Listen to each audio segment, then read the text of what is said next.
Isso que você vai assistir aqui é algo sem precedentes no judiciário brasileiro e talvez até no mundo inteiro. Uma suspeita que pode colocar o Dias Toffoli na mira não só da imprensa, como ele já está há algumas semanas, mas dos seus próprios colegas da Suprema Corte. Aparentemente, Dias Toffoli traiu os seus 9 colegas no nosso STF. É algo assim que, se for confirmada, mostra a lambança moral que virou a mais alta corte do Brasil. Esse trecho aqui, só para você entender a gravidade. Vamos lá. Gravação clandestina. Conta pra gente os detalhes dessa apuração. Pois é, Uribe, o clima no Supremo, que era para ter amenizado, Dias Toffoli, como muitos queriam, deixou a relatoria e portanto, era para apaziguar a relação, mas tem potencial essa nova notícia de criar uma crise ainda mais profunda dentro do STF. O jornal Poder 360 revelou trechos literais do que foi dito nessa reunião ontem, que foi fechada. Esse é o detalhe. Eu estou com a matéria aqui da Folha de São Paulo, Mônica Bergamo, e é simplesmente inacreditável. Não tem outra explicação. O que foi falado nesta reunião, aquela reunião que o Fachin encerrou a sessão para ter um diálogo entre os ministros do STF, porque o STF estava sendo destruído na opinião pública, o resquício de credibilidade que eles tinham, para eles acharem alguma saída, onde eles fingiram que o Dias Toffoli tinha pedido para sair, e mesmo sem ter suspeição e inocente, ele entregou a relatoria, que depois foi sorteada e caiu na mão do André Mendonça. O que a imprensa está divulgando é exatamente o que foi falado dentro da reunião. Exatamente. E agora os ministros do STF acreditam que foram gravados clandestinamente por Toffoli em sessão secreta. A sessão era secreta e a conversa foi gravada. Por que eles estão falando isso? Se você for olhar na parte de baixo da matéria, olha isso aqui. Tem exatamente o que cada um disse. Gilmar Mendes, eu acho que o que está por trás disso é que o ministro Toffoli tomou algumas decisões ao longo do seu tempo, nesse caso master aqui no STF, que contrariam a Polícia Federal. E a Polícia Federal quis revidar, só aumentando a tensão entre STF e PF.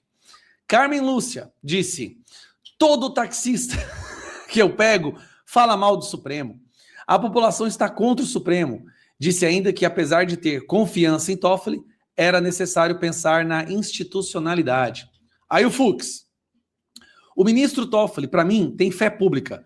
Meu voto é a favor dele. Acabou. Eu não sei o que vocês estão discutindo. Moraes não teve falas literais publicadas, mas parece que um duro crítico da Polícia Federal, que entregou ao presidente da corte, Edson Fachin, um relatório que culminou na saída do Toffoli no cargo. Nunes Marques disse, para mim, isso é um nada jurídico. Em seguida, critica Fachin por querer votar a suspeição de Toffoli. Sua frase publicada de forma literal é a seguinte, isso é um absurdo. O juiz lá da comarca do interior passará a ser comandado pelo delegado local se acertarmos esse tipo de situação. Acabou o Poder Judiciário do Brasil. O Fachin não pode colocar em votação a arguição. Minha sugestão é que o ministro relator do processo faça uma proposição dizendo que não é impedido nem suspeito e coloque os argumentos diante do que foi apresentado, a gente vota. E pelo que vi aqui, ele vai ser maioria. O ideal seria unanimidade, presidente, mas estou falando mais sobre encaminhamento, pois do mérito eu não tenho dúvida. Aí tem a frase do André Mendonça, aqui. Tem uma questão que é descrito como relação íntima do ministro Toffoli. Isso não existe, está aqui claro que não existe. Relação íntima em 6 anos, só com 6 minutos de conversa? Como disse o ministro Fux, a palavra do ministro Toffoli tem fé pública. Então, isso está descartado.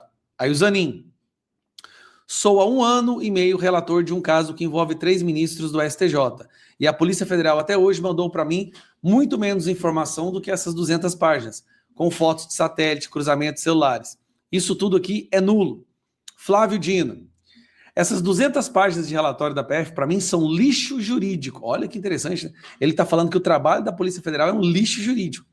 Não adianta discutir esse lixo jurídico. A crise hoje é política. Presidente, em 2035, se Deus me der saúde, eu quero estar nessa cadeira. Ou se a gente não fizer o impeachment, né? E essa cadeira tem bônus e ônus. Eu acho que não adianta pensar nessa cadeira só nos bônus. Eu acho, senhor presidente, que o senhor deveria ter resolvido isso dentro da institucionalidade. Mas, apesar de todas as falas, os magistrados concluíram que o melhor para o STF era o afastamento do Toffoli. Na minha opinião, Muitos que defenderam o Toffoli ali sabiam que ele estava numa situação indefensável, mas queriam chegar a um acordo que ele abandonasse a relatoria porque estava prejudicando o STF, sim.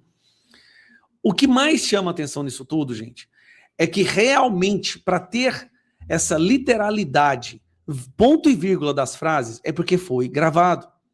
E a única pessoa que poderia ter gravado é o Toffoli. E aí a matéria termina.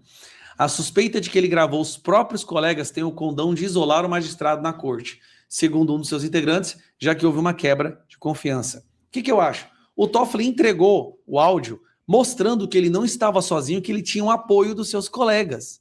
E a imprensa publicou justamente o apoio dos colegas.